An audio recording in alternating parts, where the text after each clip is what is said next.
Welcome back to the Gold series. Today we're trying to get gold on ground level. So before I get into any of the strategy, this thing was one of the most frustrating missions to get gold on in my opinion. I honestly died probably 100 or 200 times. So if you get frustrated, trust me, I know. I was really angry and really wanted to punch something. But anyways, so first thing to talk about, you have to make sure with all of these rings that you have to fly through that you at least touch a part of your plane to the ring. Otherwise, you're going to take a penalty. Now, depending on how far away you are, that will change the penalty. And you have to keep under 1 meter.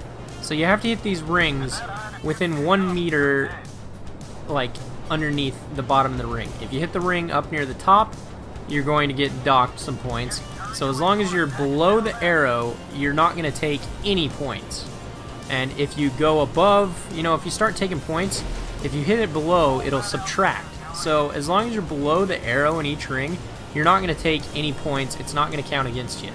So that was my strategy. Now the next thing, as you can see here, if I felt like I was going too fast or I wanted to be at a level where I hit the ring, I just flew away from it, came back, and tried to go through it.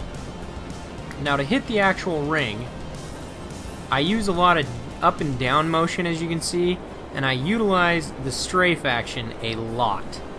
I try not to turn my plane a ton, but there are parts where you are going to have to tilt your plane a bit. Otherwise, you'll miss the ring. Now, one thing that's really nice is if you utilize the plane tilt and pulling back, as well as hitting the strafe, it causes you to turn incredibly fast. And I use that countless times throughout this.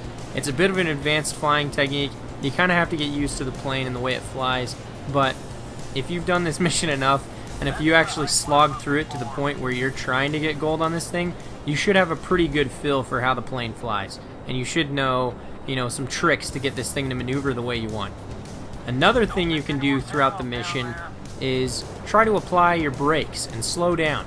Don't do it too much, otherwise you'll completely run the jet engine out and you'll just crash. But you can apply brakes if you feel like you're going too fast. And like I said, fly away from the targets if you feel like you're going too quick and you want to just re-level out. Feel free to do it. Don't be afraid. Now, I got so excited I got to the end here. I missed the finish point because I was so excited that I'd gotten all the way through it and I was under the 1. But you actually have to hit this thing low too. As you can see, I only had 0.01 meters. I finished with 0.12. So even the final target counts against your height. So, again, just, bear with it. Don't get pissed off. Don't get stressed out. You'll get it. As always, it's been a pleasure. Remember to like and subscribe, and take care.